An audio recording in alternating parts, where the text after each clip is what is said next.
Bun găsit, stimați telespectatori! E a treia parte și cea finală dintr-un material care ne-a fost dăruit de profesorul Ioan Panican, președintele Forumului Civic Creștin în studio. Mulțumim pentru darul dumneavoastră. Și eu vă mulțumesc că ați găsit de bine să-l primiți și mai apoi să-l oferiți spre binecuvântare și telespectatorilor. Sperăm că ați fost deja binecuvântați cei care ați urmărit primele două părți ale materialului, pentru că materialul este vast, nu ne putem permite să mai mergem mai departe decât să vă urăm împreună vizionare plăcută și mult binecuvântată. Și acum urmează poezia Mi-e dor să plâng, care vorbește despre aceleași înălțătoare și copleșitoare simțăminte. Ileana Cernat. Mi-e dor să plâng, Iisuse, așa spre Dumnezeu, cum am plâns numai în clipa de legământul meu. Să-mi simt o descărcare a sufletului tot. Așa mi-e dor, Iisuse, a plânge să mai pot. Mi-e dor de o rugăciune așa spre Dumnezeu, cum a fost numai în clipa de legământul meu. Să-mi simt o înălțare a sufletului bun. Așa mi-e dor, Iisuse, o rugă să mai spun. Mi-e dor de o îmbrățișare așa cu Dumnezeu, cum a fost numai în clipa de legământul meu. Să-mi simt ființa toată înveșmântată în rai. Așa mi-e dor, Iisuse, odată să mai dai.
Să ne amintim că Traian Dorz, marele nostru poet pe care îl sărbătorim astăzi, a călătorit prin această lume ca un pelerin spre patria mult iubită, a călătorit pe un teritoriu străin, dorind cu înflăcărare ziua veșniciei, cea mult visată. La nunta noastră, mire sfânt, va fi o bucurie cum nu s-a pomenit cuvânt, nici sus în cer, nici pe pământ, cum din vecin a fost nici cânt și nici nu o să mai fie. Când va începe nunta noastră, în dimineața fără nori, întreaga întindere albastră va fi lumină și splendori. Când fața ta, strălucitoare, Iisus iubit, se va ivi, păli vor lună, stele, soare, lumina ta ne-o copleși. Păli va orice frumusețe și orice puteri vor fi apus, căci slava sfintei tale fețe va umple tot atunci, Iisus. Ai cerului străjeri vor stinge toți sori aprinși din ziua întâi, căci strălucirea ta va încinge și slăvi și adâncuri în văpăi. Când sfinții tăi, cu mii de mii, ți-or auzi chemarea, din munți, din ape, din pustii, în alb veșmânt de stele vii, pe cerului de argint câmpii își vor opri ninsoarea. Și miile și mii de sori, de îngeri și de raze, în harul acelei sărbători, vor pune a cerului comori pe frunți de sfinți biruitori, cu nună de topaze. Dar noi, înveșmântați în soare, uimiți de ceasul cel slăvit, cântând, ți-o-mi pune la picioare cununa harului primit. O, bucuriile întâlnirii, ce inimi, Doamne, vom avea, ca strălucirea fericirii s-o poate întreaga atunci purta. O, vino, zi mult așteptată, când vom pluti strălucitori spre nunta noastră minunată, în dimineața fără nori.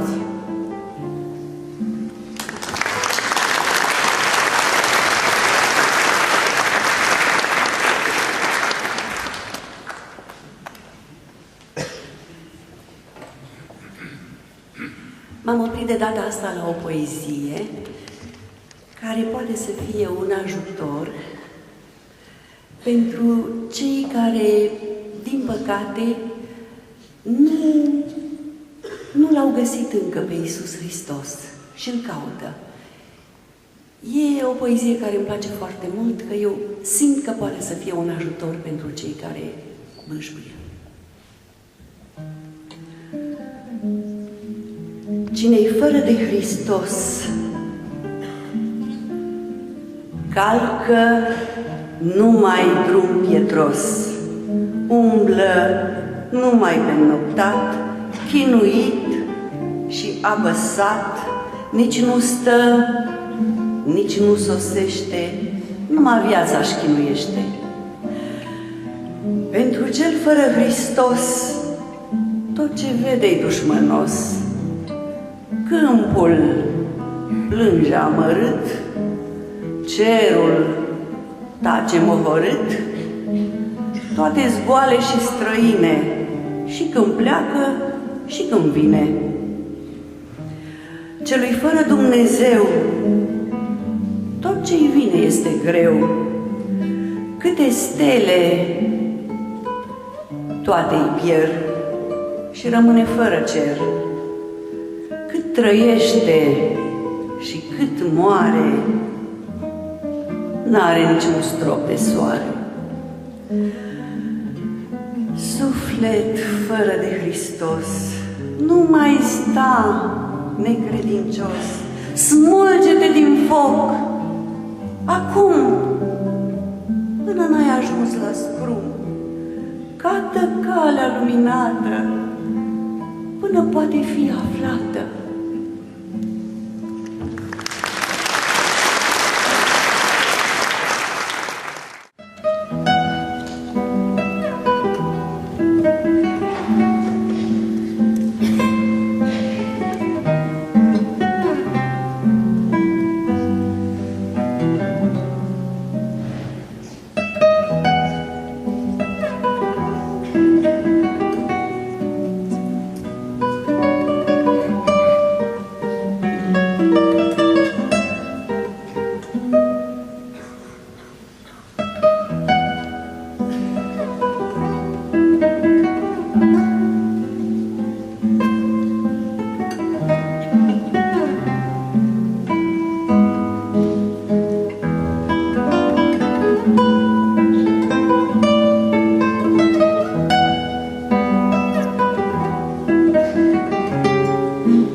Slăvit să fie Domnul! Praise be the Lord. Bine.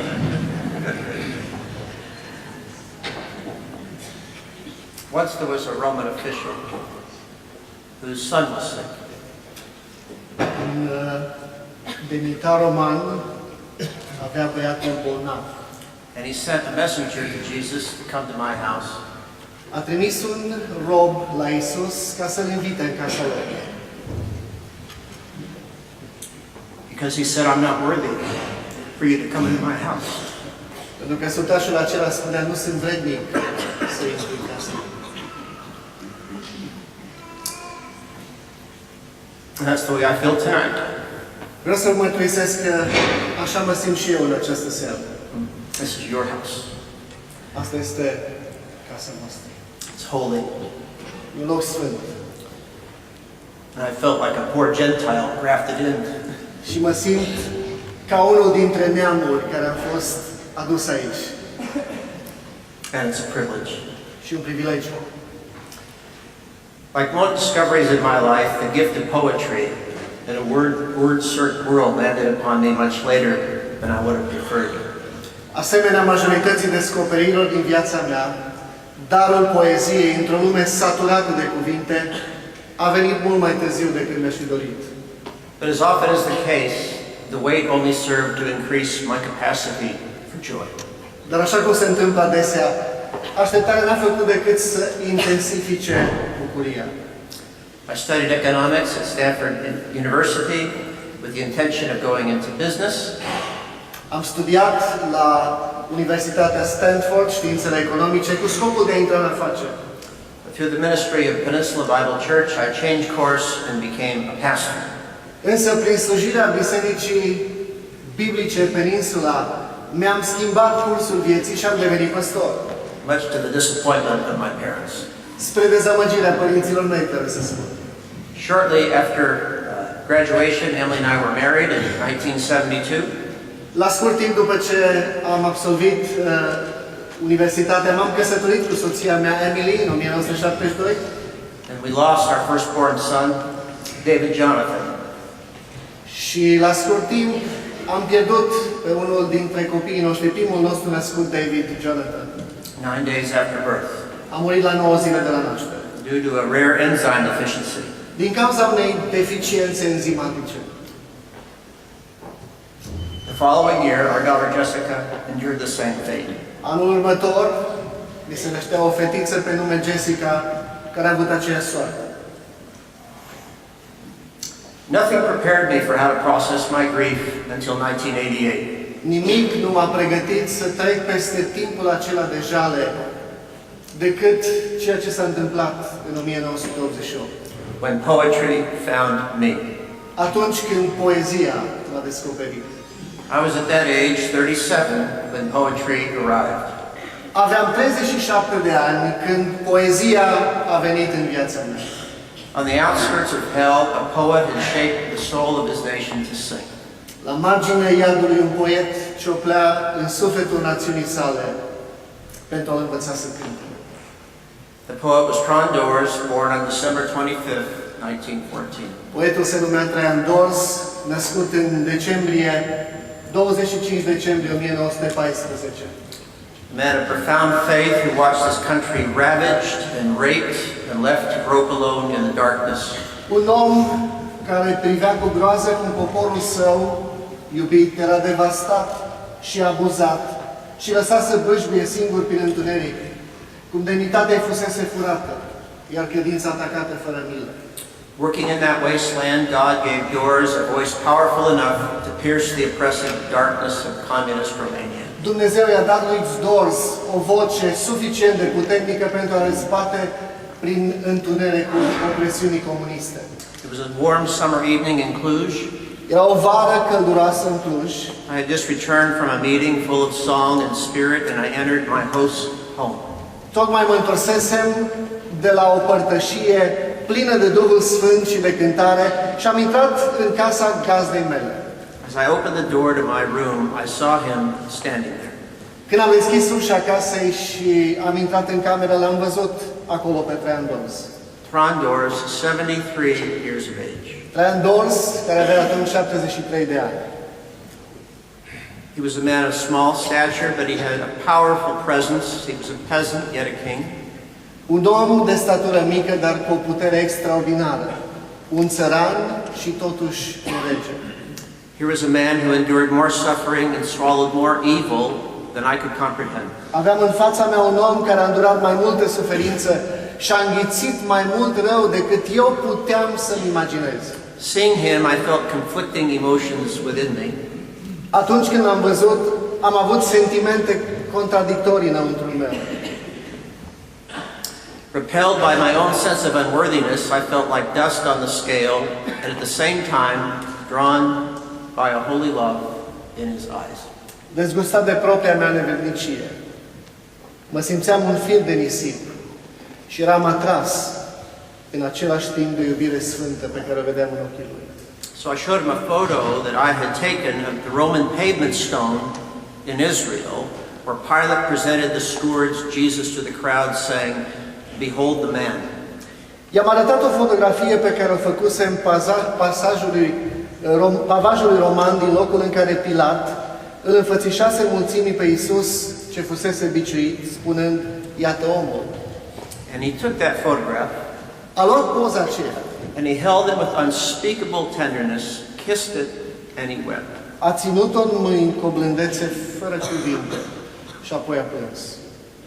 Then he took me into his arms and looked deep into my eyes, Apoi m-a îmbrățișat, s-a uitat în ochii mei and he said, și mi-a spus, "You teach about the cross, voi predicați și învățați despre cruce. we live under the cross." Noi trăim sub cruce. Then, in an act of extreme tenderness, he put his cheek next to mine, Apoi, într-un act de adâncă blândețe, și-a lipit obrazul lui de obrazul meu and he prayed for me. și s-a rugat pentru mine. I didn't need a translation. N-am avut nevoie de traducere pentru rugăciunea lui. I knew he was praying that I would enjoy the sweetness of the presence of Christ that he'd experienced in prison under the cross. Știam că se ruga să pot înțelege împreună cu toți sfinții lărgimea, lungimea și înălțimea și adâncimea iubirii lui Hristos pe care el, acolo în închisoare, a experimentat-o. The words rolled off his tongue in a dreamlike cadence. Cuvintele parcă îi curgeau ca o cadență în vis. The soft timbre of his voice and pulsating rhythm seized my heart and tore it like water. Timbrul suav al vocii lui m-au atras și mi-au inundat inima. That one touch of the poet Acea atingere a poetului was all I would ever experience. a fost tot ceea ce am experimentat eu în relație cu el. But it was all I needed. Dar a fost tot ceea ce aveam nevoie. Suddenly I saw the heavens unfastened and open. Deodată parcă am văzut cerurile deschise My heart broke loose like the wind. și inima mea a pornit ca vântul. I woke up in the middle of the night weeping. M-am trezit în mijlocul nopții plângând And I asked God just to give me a small portion of His Spirit. și l-am rugat pe Dumnezeu să-mi dea o mică porție din Duhul acestui om. We had a Jewish Christian in our congregation.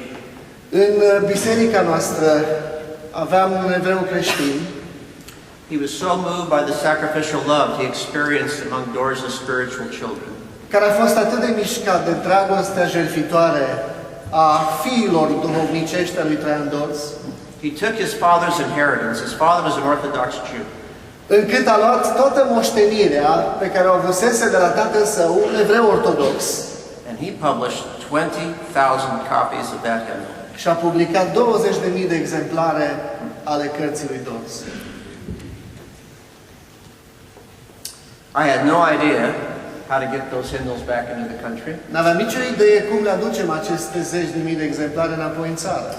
By faith, two of our disciples drove the books in a large semi-truck across Europe shortly after the Revolution. Dar prin credință, la scurt timp după Revoluție, doi dintre ucenicii noștri au transportat cărțile într-un camion pe care l-au condus prin toată Europa. There was so much chaos at the border, the hymnals made it through unmolested. Datorită haosului de la graniță din zilele acestea, cărțile au pătrus în țară fără nicio problemă. And when they handed them out, the believers wept with joy. Când au fost date credincioșilor din oastea Domnului, aceștia le-au primit cu lacrimi de bucurie în ochi. as if they were handing out gold. Era ca și cum primea fiecare aur în mâna lui. Later, that same Jewish friend of mine Mai târziu, același prieten al meu evreu published 8,000 copies of Traian Dorz autobiography. a publicat 8.000 de exemplare din autobiografia lui Traian Dorz. Eventually, we had it translated into English. Am reușit să le traducem în limba engleză. It's amazing to think that King David taught Jesus how to pray. E interesant să ne gândim o clipă că Domnul Iisus Hristos a învățat cum să se roage pe psalmii lui David. Many of his psalms, David's metaphors, transcend his own experience. Metaforele inspirate ale lui David au plăsmuit vocea viitorilor împărați. And find their literal fulfillment in Jesus. Și în cele din urmă și-au găsit împlinirea în persoana lui Iisus Hristos. Because we're in Christ, the Psalter becomes our prayer book. Și pentru că noi aparținem lui Hristos, psaltirea este cartea noastră de rugăciuni. As we labor to bring God's kingdom of heaven to earth. În măsura în care noi ne străduim să aducem împărăția lui Dumnezeu pe pământ. But it doesn't end there. Dar lucrurile nu se sfârșesc acolo. Paul exhorts believers in Ephesus to fill out the life of the Spirit, singing new songs. Pavel îndeamnă pe credincioșii din Efes să se umple de plin de Duhul Sfânt, cântând noi cântări. Glorifying God for his continual acts of salvation because his love never fails. Slăvindu-L pe Dumnezeu pentru permanenta sa lucrare de mântuire, pentru că dragostea Lui veșnică nu are sfârșit. David's Psalms are Israel's national treasure. Psalmii lui David sunt comoara națională a poporului Israel. Da? E adevărat? They are the gift to the nations. Ei sunt un dar pentru toate națiunile pământului. And I believe Traian Dorz's immortal songs are Romania's national treasure. Eu cred că aceste cântări memoritoare ale lui Traian Dorz sunt și ele comoara națională a României. Like honey from the rock, Dorz's songs transform Romania's cruelest prisons into sanctuaries of holiness and love. Ca mierea din stâncă, psalmii și imnurile lui Traian Dorz au înviorat inimile celor care au zăcut în închisori. Every man I met who was with Traian Dorz in prison Pe fiecare om pe care l-am întâlnit și a fost în temniță împreună cu Traian Dorz, said with tears in their eyes l-am auzit spunând cu lacrimi în ochi that those torturous times were the happiest days of their life. că acele zile de tortură au fost cele mai frumoase zile ale vieții lor. Do you know another nation that can say that? Mai cunoașteți un popor care se poate spune acest I come from the richest valley on the face of the earth. Vin din zona cea mai bogată, poate cea mai bogată vale de pe fața Our pământului. church is right behind Apple computers. Biserica noastră este în spatele uneia dintre cele mai mari companii, compania Apple. De We have computere. Facebook, we have Google, Toate s-au adunat acolo, Facebook, Google, multimillionaires multimilionari sunt acolo. who are writing software to disrupt your life. Toate acestea nu fac altceva decât să-ți distragă, să-ți ruineze viața. They're always inventing new things. Totdeauna găsesc noi lucruri pe care să le inventeze. So there's nothing permanent anymore. Nu mai nimic care să dureze. But I came here for what was eternal. Dar am constatat că am ajuns aici în România pentru ceva ce era etern. And though I can't critique the brilliance of Dorz's poetry, Și deși nu mă pot pronunța din punct de vedere al criticii literare cu privire la poezia lui Dorz, as a foreigner I can boldly testify to the spiritual power that erupts from a purified and holy heart. ca și un cititor străin al poeziei lui, pot să spun că ea vine dintr-o inimă sfințită și curățită. As Jesus affirms, wisdom is justified by her children. Așa cum afirmă Domnul Iisus Hristos, înțelepciunea poate fi găsită dreaptă de toți copiii ei. Since the overthrow of Ceausescu on Christmas Day, De la căderea regimului lui Ceaușescu în ziua de Crăciun, Romania has rejoiced in her freedom. România s-a bucurat de libertate. But is Romania truly free? Dar întrebarea este, e România cu adevărat liberă? From my perspective, the vast majority define freedom in terms of the deceitful American dream. Eu cred că, din perspectiva mea, cei mai mulți definesc libertatea prin prisma visului înșelător, visului american înșelător. The best of your population is leaving your country. Foarte mulți din cei care locuiesc în România sunt gata să plece de aici, seeking a better life. să-și caute o viață mai bună în alte părți. And you know what I tell them? Știți ce le spun celor pe care îi întâlnesc? When I came to Romania, I was like the Canaanite woman in Mark's Gospel. Când eu am venit în România, am fost ca și femeia cananită din Evanghelia după Marc. I came as a foreigner, Veneam ca un străin. distraught over the death of my son and daughter. Eram copleșit de durere în urma pierderii celor doi copii. Not knowing Romanian, I had no capacity to feed my thirsty soul. Nu cunoșteam limba română și deci nu aveam nicio capacitate ca să-mi hrănesc sufletul meu însetat. But by God's grace, I was given a crumb. Dar, prin harul lui Dumnezeu, am primit și eu o firimitură. With that one touch, I was able to name my grief, transcend my sorrow, and just as the poet prayed, be swallowed by the love of Christ. Și cu acea firimitură am fost înghițit de dragostea lui Dumnezeu și am putut să trec peste toate durerile mele. In the process of losing 2 children, În procesul acesta al pierderii celor doi copii, I got a nation of children who I love as my own. Dumnezeu mi-a dat o națiune de copii pe care îi recunosc ca și copiii lui Dumnezeu. Just think, O blessed Romania, Gândește-te, binecuvântată România. what would happen if you translated Dorz's poems and gave your national treasure to the nations? Ce s-ar întâmpla dacă ați împărți poeziile lui Traian Dorz ca pe o avuție națională tuturor românilor? I tell you, the coastlands eagerly wait for his law. Neamurile vor nădăjdui în legea lui. For as Traian Dorz said, Pentru că așa cum a spus Traian Dorz, man cannot live without poetry. omul nu poate trăi fără poezie. Mulțumesc.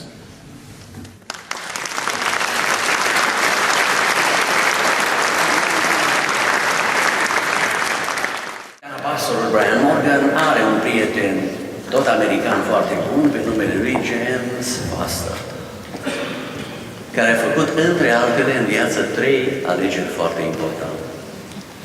Mai întâi, a ales să-și pună bucuros nădejde în Domnul Iisus și pentru viața pământească și pentru viața veșnică. Mai apoi a ales să se îndrăgostească de o româncă și să se căsătorească cu românca aceasta. Și în cel de-al treilea rând a ales să trăiască cu soția dumnealui în România și nu peste ocean. Sunt căsătoriți de 22 de ani, au și 2 fete minunate și locuiesc undeva la marginea unui sat, într-o casă de poveste. Și mi spune dumnealui că este nespus de recunoscător Domnului pentru aceste daruri, pentru aceste alegeri, pe care le-a primit prin credință și prin rugăciune. Și crede că din veșnicie Dumnezeu în înțelepciunea și în planul Lui a hotărât toate aceste lucruri minunate. Îl rog să se ridice împreună cu soția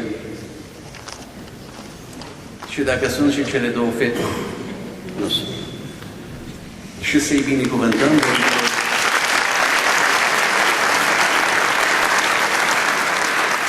Un american de șef care a făcut, iată, 3 alegeri de șef. Da, și acum aș vrea să aducem neapărat un omagiu căsătoriei și familiei, așa cum le-a rânduit Dumnezeu din veșnicie. Colegul nostru, domnul Liviu Petrină, a împlinit anul acesta 50 de ani în căsătorie. Dumnezeu a fost prieten bun, apropiat cu poetul Ioan Alexandru, care avea obiceiul să spună adeseori: doresc României să reînvie în Duhul și în puterea lui Hristos. Și tatăl domnului Petrina, Vlade Augustin, a trecut la cel veșnice, la mai bine de 90 de ani și mi-a spus mie pe pat de moarte fiind: vestiți, mereu și mereu Evanghelia oamenilor este lucrul de cea mai mare importanță pentru seminii noștri și pentru poporul român, lucru pe care, prin îndurarea Domnului, l-am și săvârșit. Și mai avem cu noi la adunare în seara aceasta o altă familie minunată, familia Ami și Ilie Neamțu, care chiar astăzi împlinesc 55 de ani de căsătorie.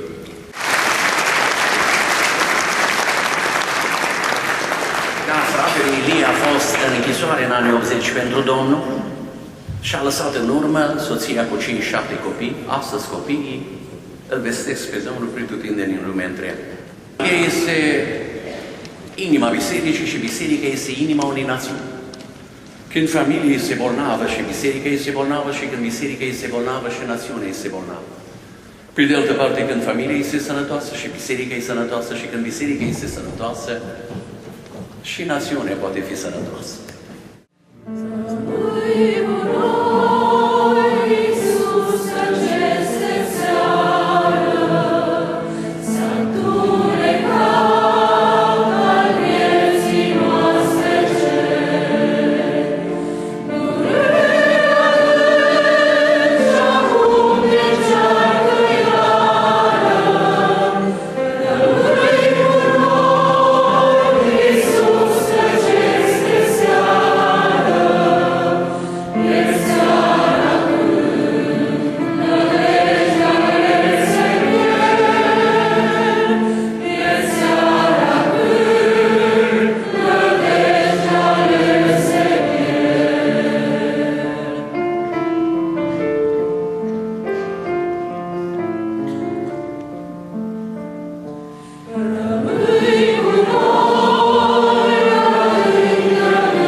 Tatălui și al Fiului și al Duhului Sfânt. Heavenly Father, I thank you Tată din ceruri, vreau să-ți mulțumesc for this gathering pentru această adunare in honor of Romania's great poet, Traian Dorz, în memoria poetului creștin Traian Dorz, who has touched so many lives for care a you. atins atât de multe vieți pentru tine. I thank you for the influence that Traian Dorz had in my life of drawing me closer to you. Îți mulțumesc pentru influența pe care el a avut-o în viața mea, în a mă apropia și mai mult de tine. That I've learned personally something about processing pain and grief. Am învățat și eu personal cum să depășesc durerea, jalea. And that you have given me the gift of relationship with so many here in Romania. Și mi-ai dat darul neprețuit al atâtor legături minunate aici în România cu frați și surori. And I know I speak for many in Știu că vorbesc America în numele multora din America, and in Romania for în numele multora de aici din România, in thanking you for the gift of Traian Dorz and his ability to transport us to heaven. și îți mulțumim pentru darul pe care i l-ai dat și capacitatea de a ne transporta spre ceruri. And that all came through your Son, Jesus Christ. Și că toate acestea le datorăm Domnului Isus Hristos, Fiul Tău, And through the power of your Holy Spirit. și puterii Duhului Tău cel Sfânt. So, Father, I thank you for this gathering. I thank you for this time that you've given us together to sing your praises. Tată, îți mulțumesc pentru timpul pe care ne-ai dat împreună ca adunare să-ți cântăm laudele și să cinstim numele. I thank you for every person here Îți mulțumesc pentru fiecare persoană de aici that has come to honor the memory of care a Traian Dorz. venit să participe la acest serviciu în memoria lui Traian Dorz. I pray these things in the name of your Holy Son, Jesus Christ. Și toate acestea le aduc înaintea ta în rugăciune în numele Fiului tău cel Sfânt, Domnul Iisus Hristos. Amen. Amin. Doamne, mulțumim la sfârșitul acestei seri cu totul deosebite, că bunătățile tale nu s-au sfârșit, că îndurările tale n-au ajuns la capăt, ci se noiesc în fiecare zi față de noi.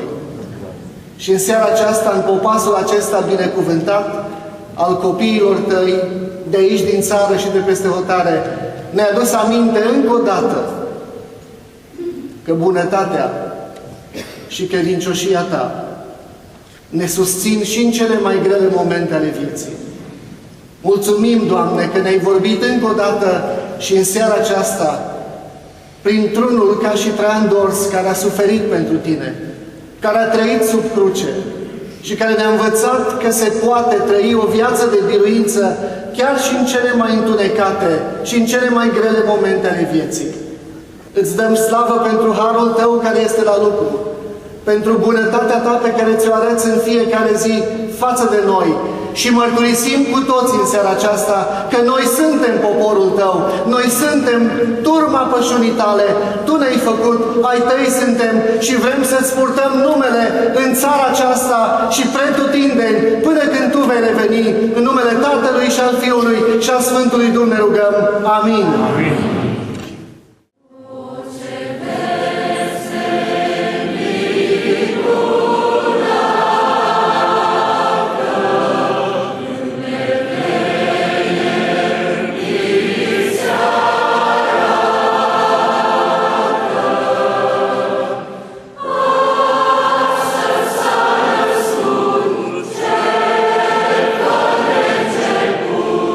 Cum au zis prorocii,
Nu este meritul și nu este vrednicia niciunuia dintre noi.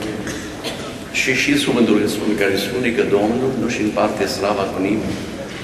Așa că vă mai spun eu odată la sfârșitul întinării noastre în seara aceasta, în locul acesta a Tatălui, a Fiului și a Sfântului Duh, să fie toată slava, toată cinstea, măreția, avuția și gloria, iar a noastră a tuturor, prin credință, să fie și vegherea, și ascultarea, și pocăința, și umilința, și viața veșnică.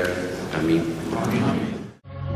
Nu mi-acoperiți mormântul cu cuniuni, ci cu iubire. Nu cununi am vrut în viață, ci cântare și înfrățire. Căci cununile se uscă și se șterg de ploi și soare, dar iubirile curate sunt cununi nemuritoare. Nici nu-mi scrieți pe-a mea cruce data morții întunecată.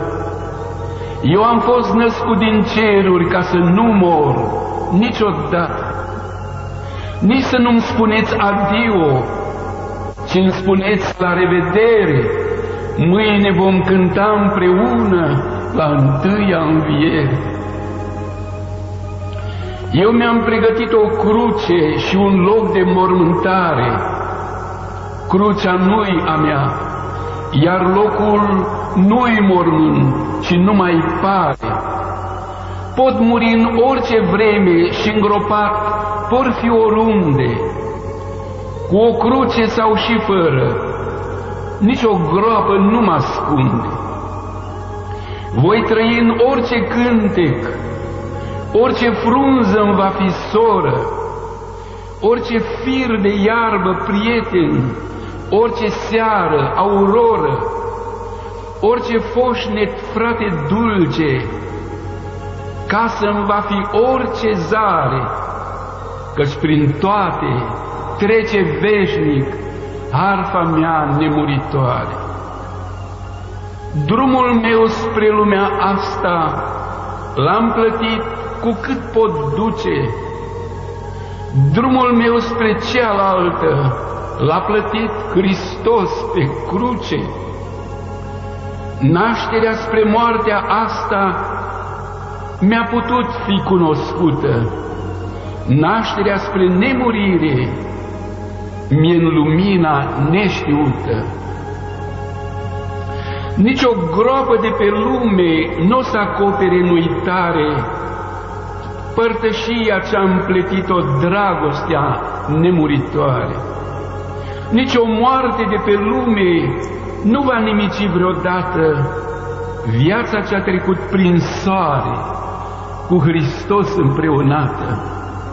Viața ce-a trecut prin soare, cu Hristos împreunată.